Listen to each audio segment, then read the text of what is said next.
Welcome to Season 4 of the Agile Brand with Greg Kihlstrom, where we discuss business agility through customer experience, employee experience, and digital transformation. I'm your host, Greg Kihlstrom. The Agile World podcast is brought to you by TEKsystems, an industry leader in full-stack technology services, talent services, and real-world application. For more information, go to teksystems.com. To read more about the topics discussed on this show, you can go to my website at gregkihlstrom.com and read my latest articles or get a copy of my latest book, Meaningful Measurement of the Customer Experience, now available on Amazon and other retailers. My name is Greg Kihlstrom, and I'm the host of the Agile World podcast. Today we're going to talk about operationalizing great patient experience and how to prioritize this while continuing to deliver great services. To help me discuss this topic, I'd like to welcome Lorie Dolo, patient experience designer and healthcare operations expert. Lorie, welcome to the show. Why don't you start by giving us a little background on yourself? Greg, thank you so much for having me today. It's a real privilege to be able to speak with you and your audience, and what an important topic. Thank you for having it as a topic on your podcast. My name is Lorie Dolo, and I am an RN, and I have taken kind of a circuitous route on my career path, which has included a background in disaster response, leading clinical teams, and leading in the care experience space. And so my passion really revolves around that. How do we architect and design workflows that land at that exceptional experience? Because it's important for our employees who are providing that care, and it's important for the patients who are receiving that care. Wonderful. Well, yeah, welcome to the show. I'm looking forward to talking with you here. So when talking about patient experience, there's a tendency to consider it almost a nice to have rather than a requirement of delivery. So while it may seem obvious to anyone working in healthcare, can you talk about some of the reasons why this happens? I think there are probably some things that anyone in any industry can draw a parallel to, but if you can talk about it in healthcare, that'd be great. Absolutely. So when you ask that question, it reminds me of Franklin Covey's book, The 7 Habits of Highly Effective People. And he took some time to break down what we focus on into 4 different categories: that urgent important, the urgent non-important, the non-urgent important, and the non-urgent non-important. Healthcare has been in crisis mode for a while. Even prior to the pandemic, the healthcare industry in the U.S. was being challenged to find greater efficiencies, to reduce costs to the consumers. There was a lot of pressure on healthcare even prior to the pandemic.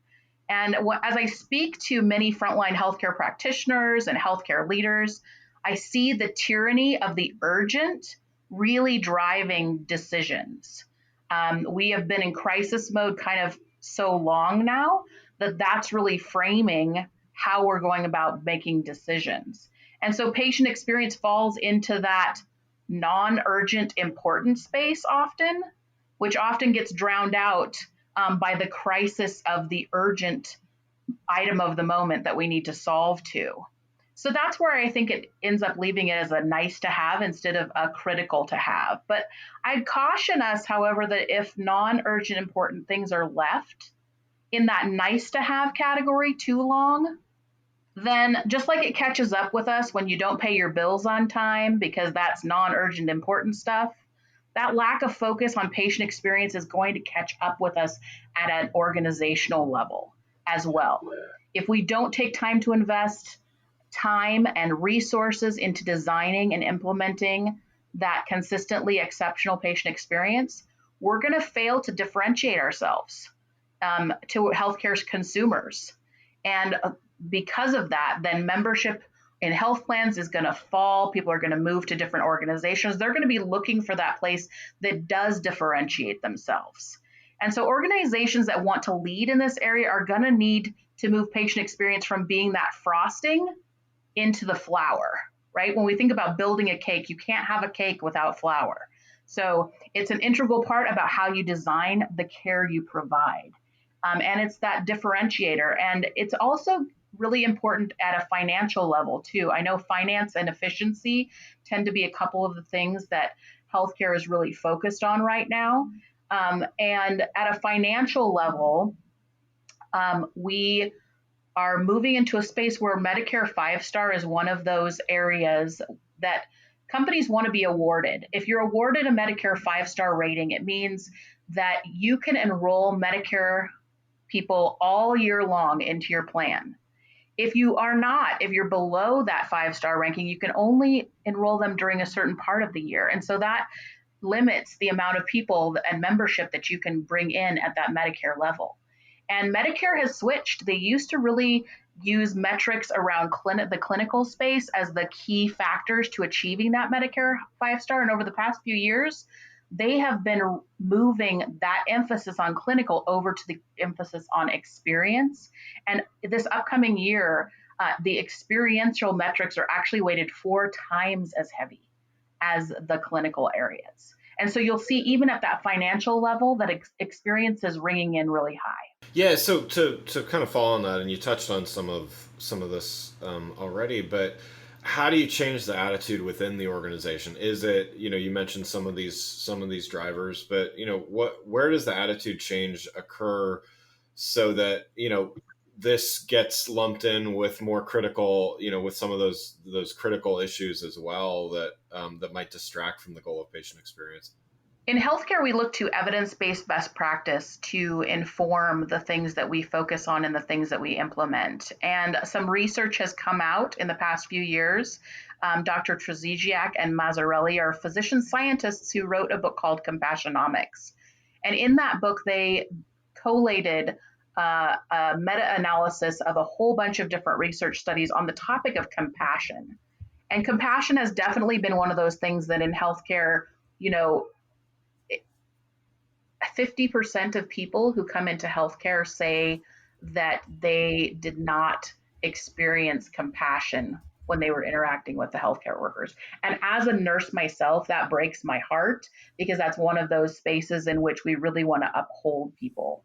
But for a business, at the business level, they can still leave it as a nice to have until you start getting this research and understanding what Dr. Trzeziak and Mazzarelli were saying about how demonstrating compassion in medicine actually positively affects medical outcomes.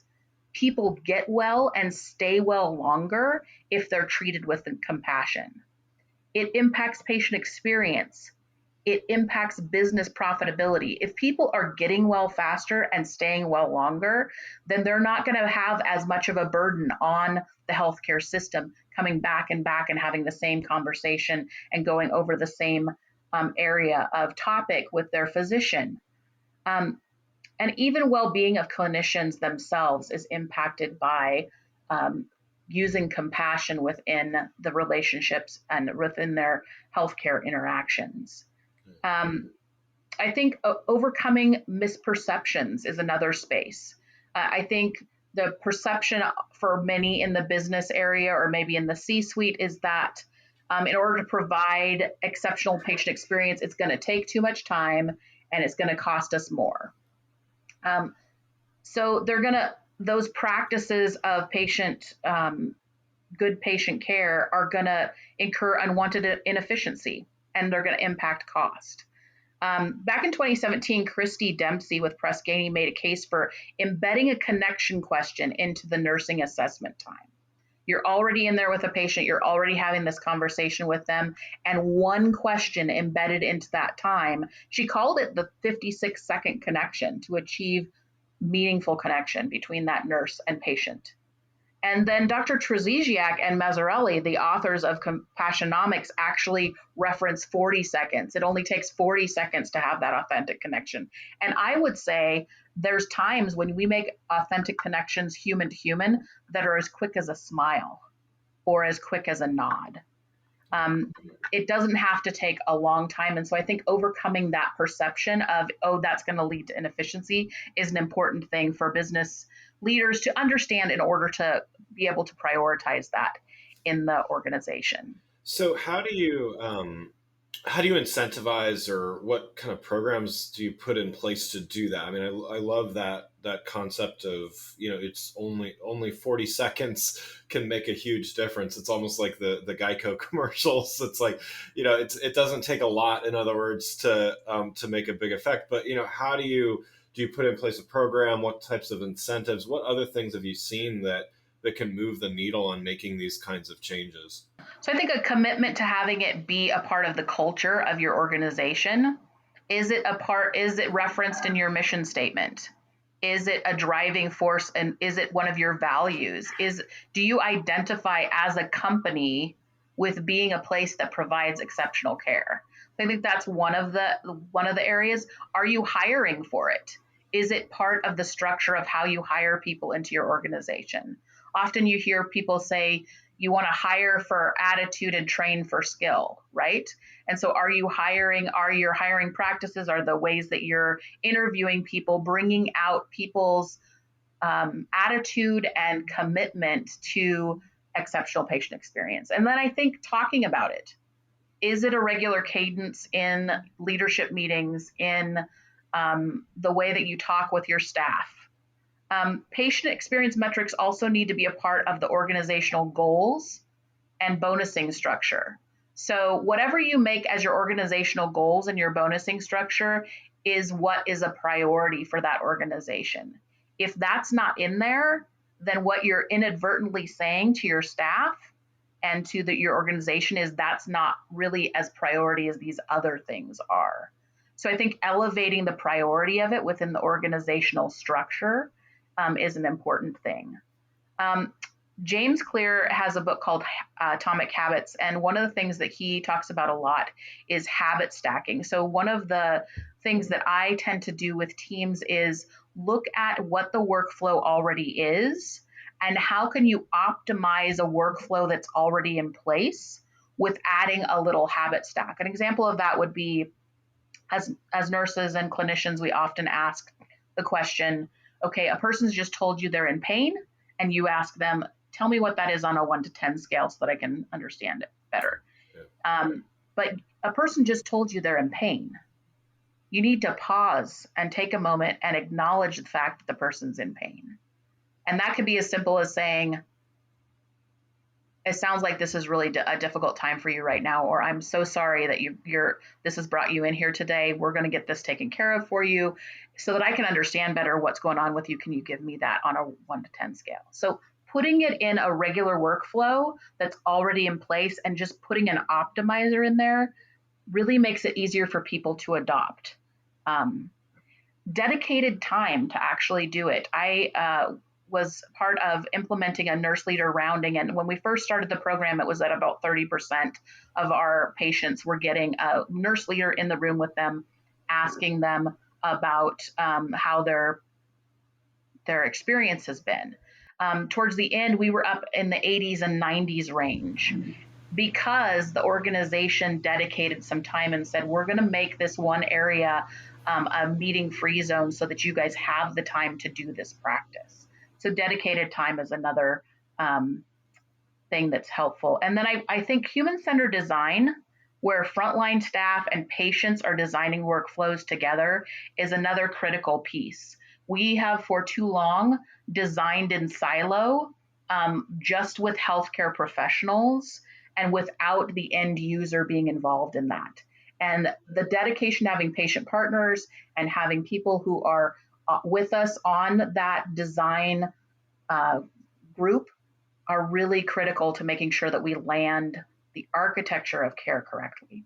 Let's switch a little bit here and talk a little bit about operationalizing great patient experience from the employee experience perspective.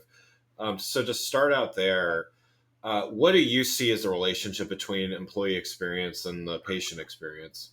Employees are curators of a company's brand promise.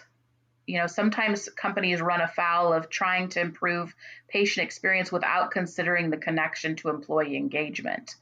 And then that can feel really disingenuous to the employees. Makes it harder for them to authentically represent that brand promise because they feel like the brand promise is only for the end user rather than it being also for them. And so where we can better understand and help them connect with, here's our brand promise, and then they say to themselves, I'm committed to making sure that that brand's promise is experienced by everyone I interact with because I'm experiencing the support of this organization. I am experiencing their loyalty. I'm experiencing their care. It helps them then to turn around and do that for the patients that they're serving. Many healthcare workers go into healthcare because they desire to be practically helping people. And when there's operational barriers or success metrics set up against them, some of our call centers, it's like, you need to get off the phone, you need to get off the phone, Right. And that is important that we be able to get to the next caller. But we also don't want to cut off that moment of connection that they can throw in there for a couple seconds with that member that actually differentiates that experience for that member. Doctors and other healthcare professionals providing one-on-one care to patients bemoan that their face-to-face time's been cut and they're finding it hard to connect authentically when they feel like the clock is ticking. So I think having employee engagement recognition that's specific to recognizing when employees have gone above and beyond, giving them the freedom and the authority to be able to make a decision to do well for the patient in the moment. It might be a little outside the box. I've seen one of the great stories that I remember with my company was that one of our nurses saw that this one patient didn't have any shoes and he needed to be walking. And she went out on her break. She got him shoes, brought the shoes back. He was walking. And instead of needing to go to a advanced care placement or a rehab placement, he was able to go home because we were able to make sure that he was going to be safe walking within the facility. And so those types of stories need to be embedded into the conversations that leadership is having with their staff to encourage people that this is how we want to show up for our patients, and to reward those who do things like that. To follow up on that, I mean, the story was great as an anecdote to be able to share there, the impact that some of these things can happen. How do you turn that into the data or the information that management needs to help prioritize this? Kind of going back to the very beginning of us talking here is, leadership needs to be able to see that this is a critical issue that needs investment and prioritization and things. So what kind of information should organizations be thinking about sending up to management from the employee experience level in order to get better patient experience results? Yeah, so I think this is a space where leadership rounding is really important. Having that feedback loop where leadership can hear from frontline staff, whether that be a meeting where a leader comes and it's more a meeting where the employees themselves are driving the agenda and talking about things or asking questions that are important to them, like a fireside chat or something like that, or whether it be a senior leader coming to an already established team meeting and asking critical questions like, what's going on in your work? How can I make it easier for you guys to do the work that you're doing today? What is it? Or do you have any barriers that I can bust for you? That's my job. I want to do that for you. Leadership rounding, having that feedback is critical for them to understand what the word on the ground is or the word on the street is about what's going on in the company. I think employee experience survey data that helps them understand if employees are understanding their role in curating that brand promise, understanding where if they're feeling a loyalty or a kinship to the company, they can access through their employee experience survey data that information. And so how are you moving the dial? Is that going the direction you want it to year over year or quarter over quarter, however often you do that, or is that going a different way? So that could be a real indicator for leadership data-wise for employee experience. And then I think the closer you can get to real-time feedback for employees, the better. So do you have real-time feedback? Some of our HCAPs, our hospital patient experience metrics come, months later. And so to give a recognition to someone months after they did something doesn't really keep the momentum going. So the closer you can get to real-time feedback where the next day after or a few hours later, you're saying, hey, Joe, this patient just shared with me what an impact you made on them today because you did this, this, and this. To be able to share that in daily huddles with staff and have that as an ongoing conversation of look at the awesomeness that's going on here, grabbing a rating off of Google or somewhere else, Vital Smarts or some of the other social media spaces, grabbing a comment off of Facebook. How can you get that real-time feedback to your employees so that that maintains this is important and we want to recognize you for doing a great job? One last question before we wrap up. Eventually the world may move on from the current global pandemic. I mean, we're still obviously in it as of the recording of this episode. But, it stands to reason that despite no matter what happens, there's going to be another disruption or more in the near future, good, bad, or, somewhere in between. How can a healthcare organization protect itself from the worst effects of disruption and plan for the future while we're, admittedly not even, through the current one? So, what advice would you give to leaders who have this responsibility? And, we've been talking a lot about optimizing patient experience and things like that. But, this is also about doing that while managing things through change and through unanticipated change. What advice would you give to leaders that are trying to think through these things? I think I mentioned it earlier, but moving away from designing in silo is going to be really important. Really leaning into human-centered design and the principles of human-centered design, making sure that the end user is involved in the design of whatever it is you're trying to redesign or optimize for the future, and that we're not just doing it kind of in an ivory tower away from the end user.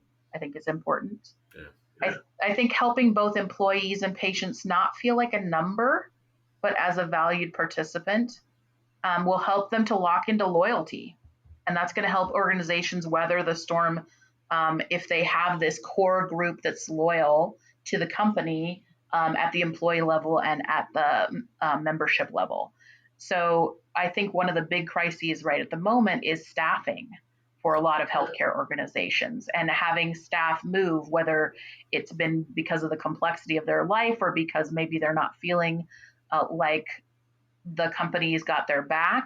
How can we make sure that the employee engagement is high and that our employees are committed to what we're trying to accomplish as an organization, and that they're going to stick with us over the long haul because we've stuck with them and they've stuck with us.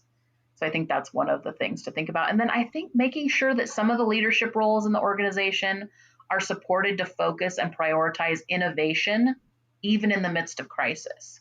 I think the natural tendency is to shut the innovation down or shut anything that's going to bring more change down because we're in crisis mode.